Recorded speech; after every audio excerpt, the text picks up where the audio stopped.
অর্পিতা আমার চ্যানেলে আপনাদের সকলকে অনেক অনেক স্বাগত। সামনে আসতে চলেছে বাংলা ক্যালেন্ডার অনুসারে শ্রাবণ মাসের চতুর্থ সোমবার, অর্থাৎ শ্রাবণ মাসের শেষ সোমবার।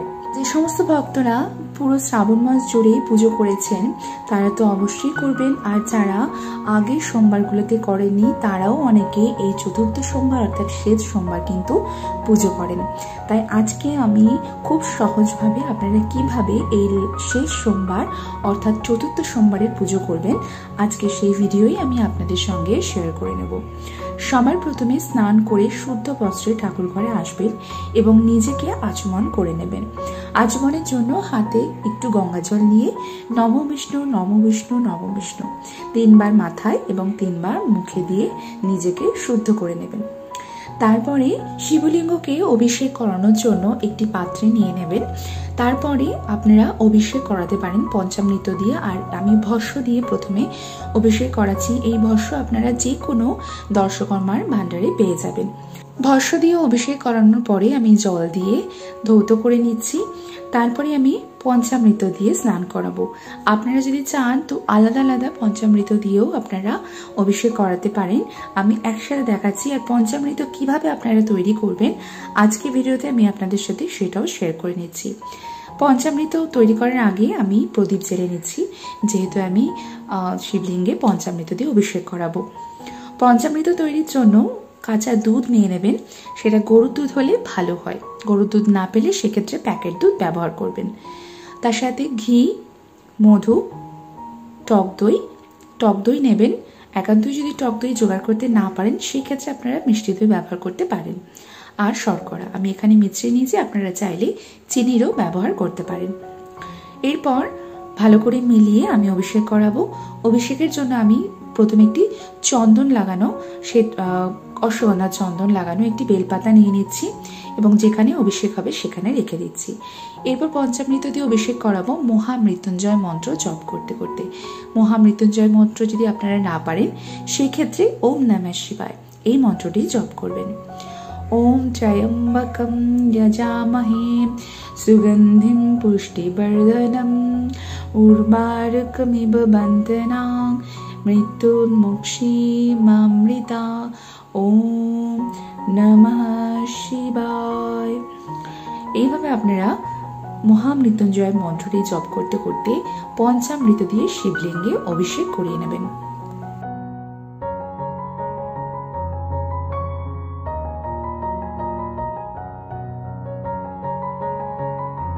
পঞ্চামৃত দিয়ে অভিষেক করানোর পরে আমি শিবলিঙ্গকে জল দিয়ে ধৌত করে নিচ্ছি। এরপরে আমি একটি জিনিস দিয়ে অভিষেক করাবো। আপনারা অবশ্যই চতুর্থ সোমবারে করাতে পারেন। তাছাড়া আখের রস দিয়ে আপনারা অভিষেক করাতে পারেন। এতে বলা হয় আখের রস দিয়ে অভিষেক করানো অত্যন্ত শুভ। যে কোনো ফলের রস দিয়ে, কিন্তু ফলের রসটি টক হওয়া চলবে না। এখানে আমি শ্বেত চন্দন দিয়ে অভিষেক করাচ্ছি। শ্বেত চন্দন হলো ঠান্ডা। শিবলিঙ্গে যত ঠান্ডা জিনিস অভিষেক করানো যায় ততই শুভ বলে মনে করা হয়। তো চন্দন দিয়ে, এটা শ্বেত চন্দন দিয়ে আমি শিবলিঙ্গে অভিষেক করিয়ে নিচ্ছি। ওম নমঃ শিবায়। এরপরে আমি জল দিয়ে ধৌত করে নিচ্ছি। ওম নমঃ শিবায়, ওম নমঃ শিবায়, ওম নমঃ শিবায়। আপনারা বেদানার রস দিয়েও করাতে পারেন। আমি তৃতীয় সোমবারে দেখিয়েছি বেদানার রস দিয়ে অভিষেক।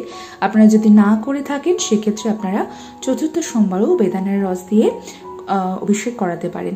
অত্যন্ত শুভ বলে মনে করা হয়।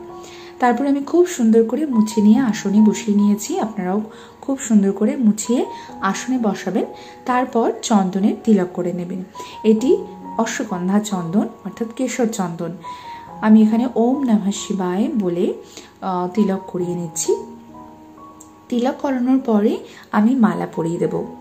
আকন্দ ফুলের মালা আমি জোগাড় করেছি। আপনারা যদি তার আগে ফুলের মালা পরানোর আগে আমি একটি পৈতে পরিয়ে দিচ্ছি। একটি পৈতে আমি শিবলিঙ্গে অর্পণ করছি। তারপর চন্দন সহযোগে একটি আকন্দ ফুলের মালা আমি অর্পণ করছি। দেবাদিদেবের আকন্দ ফুল অত্যন্ত পছন্দের, আপনারা অবশ্যই চেষ্টা করবেন জোগাড় করার। তারপর বেলপাতায় আমি চন্দন দিয়ে বেলপাতা অর্পণ করব শিবলিঙ্গে। আর বেলপাতা অর্পণের একটি নিয়ম হলো মসৃণ দিকটি সবসময় শিবলিঙ্গে স্পর্শ করিয়ে অর্পণ করতে হয় এবং এর নিচে যে গাঁটটি থাকে সেই গাঁটটি আপনারা ভেঙে দেবেন। ওম নমঃ শিবায় ইদং সচন্দন বিল্লপত্রং নমঃ শিবায় নমঃ। ওম নমঃ শিবায় ইদং সচন্দন বিল্লপত্রং নমঃ শিবায় নমঃ। এই মন্ত্রটি বলে অর্পণ করবেন বেলপাতা। তারপরে আমি নন্দী মহারাজকে ওম বৃষভায় নমঃ এই বলে ফুল অর্পণ করলাম এবং একটি চন্দনের তিলকও পরিয়ে দিলাম। তারপর আমি দেবাদিদেবের জন্য যে ফুলগুলি জোগাড় করেছি সেগুলি আমি তাকে অর্পণ করে দেব। আমি নীলকণ্ঠ ফুল অর্পণ করছি, এরপর ধুতরা ফুল অর্পণ করব। এগুলো সবই মহাদেবের পছন্দের ফুল। তারপরে আমি একটি ধুতরা ফুলের কাটা মহাদেবকে অর্পণ করছি। ওম নমঃ শিবায়, ওম নমঃ শিবায়। তারপর একটি শ্বেত পদ্ম আমি দেবাদিদেবকে অর্পণ করছি। বলা হয় পদ্ম ফুল দেবাদিদেব মহাদেবের পছন্দের। আপনারা যদি পারেন নীল পদ্ম জোগাড় করার চেষ্টা করবেন, কিন্তু নীল পদ্ম তো এখন খুব একটা বেশি পাওয়া যায় না। সেক্ষেত্রে আপনারা শ্বেত পদ্ম দেবাদিদেবকে নিবেদন করতে পারেন। বলা হয় যে এই ফুলটি দিয়ে সর্বশক্তিমানের আরাধনা করলে মহাদেব তো প্রসন্ন হনই, সেই সঙ্গে গৃহস্থের অন্তরে মা লক্ষ্মী প্রবেশ ঘটে। ফলে অর্থনৈতিক উন্নতি ঘটতে সময় লাগে না। সেই সঙ্গে কোনো সময় যদি টাকার সমস্যায় আপনাদের পড়ার আশঙ্কা থাকে সেটিও কিন্তু কেটে যায়।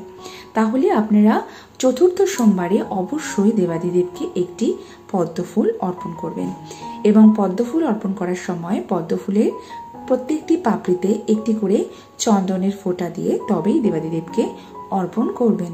আমি প্রত্যেকটি পাপড়িতে একটি করে চন্দনের ফোঁটা দিয়ে নিচ্ছি। চন্দনের ফোঁটা দিয়ে তারপর আমি এটি দেবাদিদেবকে অর্পণ করব।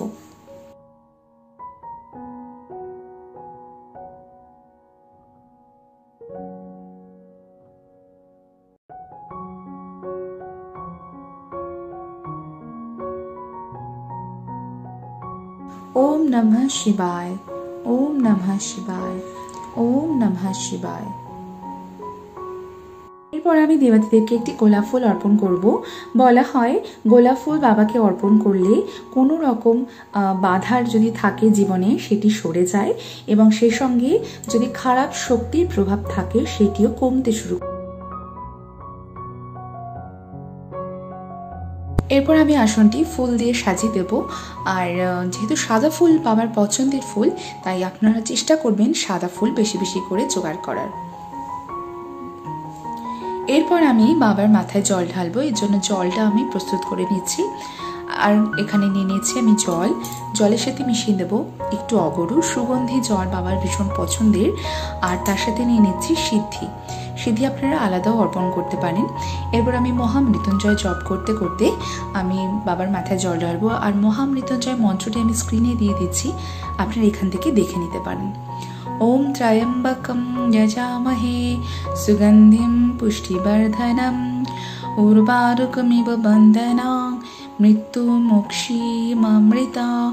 ওম নমঃ শিবায়, ওম নমঃ শিবায়, ওম নমঃ শিবায়।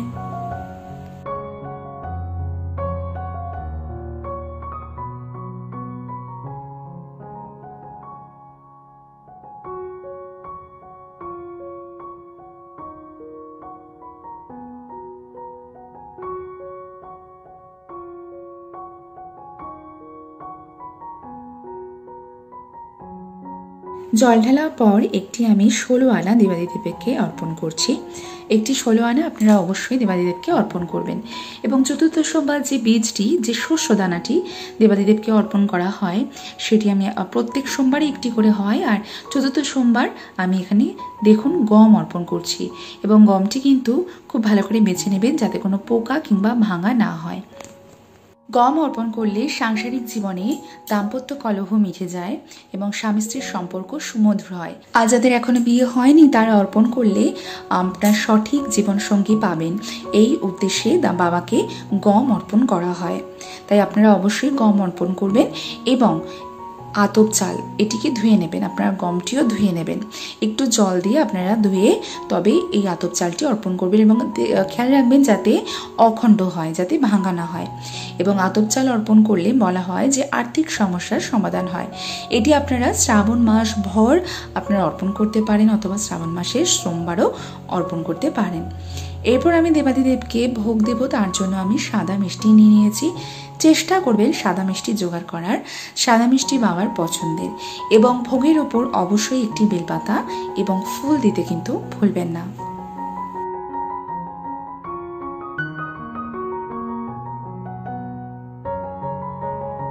বাবাকে একটি গোটা ফল অর্পণ করতে হয়। আপনারা 3টিও অর্পণ করতে পারেন অথবা 5টিও করতে পারেন। আমি এখানে একটি করছি, একটিও করা যায়। বাবার পছন্দের আম দেবাদিদেবের ভীষণই পছন্দের আম, কলা যে কোনো একটিও আপনারা অর্পণ করতে পারেন। একটি চন্দনের ফোঁটা দিয়ে ফুল এবং বেলপাতা দিয়ে আমি আমটি দেবাদিদেবকে অর্পণ করলাম। এরপর আমি দেবাদিদেবকে ভোগ নিবেদন করে দিচ্ছি।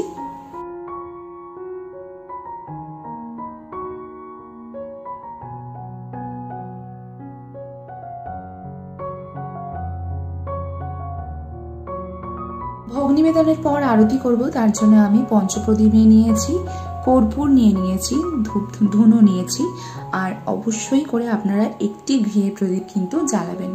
প্রত্যেক সোমবার আপনারা চেষ্টা করবেন একটি করে ঘিয়ের প্রদীপ জ্বালানোর এবং কর্পূর দিয়ে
আরতির পর আমি হাত জোড় করে এখন প্রণাম করে নেব।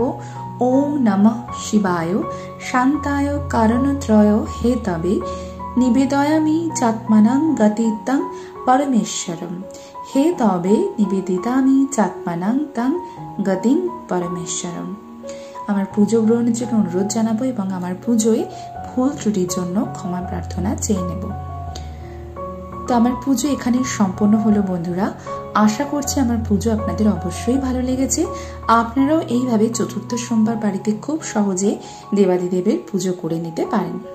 তাহলে আর যদি আমার পুজো ভালো লাগলে অবশ্যই একটি লাইক করতে ভুলবেন না, আর কমেন্টে জানাবেন, আর অবশ্যই বন্ধু বান্ধব আত্মীয় পরিজন সবার সাথে ভিডিওটি শেয়ারও করে দেবেন। তাহলে বন্ধুরা আমার পুজো সম্পন্ন হলো। ভিডিওটি তাহলে আজকে এখানেই শেষ করছি। আবারও দেখা হবে বন্ধুরা আপনাদের সঙ্গে আরও একটা নতুন ভিডিও নিয়ে খুব শিগগিরই। ততক্ষণের জন্য আপনারা সকলে খুব ভালো থাকবেন এবং দেবাদিদেব মহাদেবের কৃপায় আপনারা সুস্থ থাকবেন।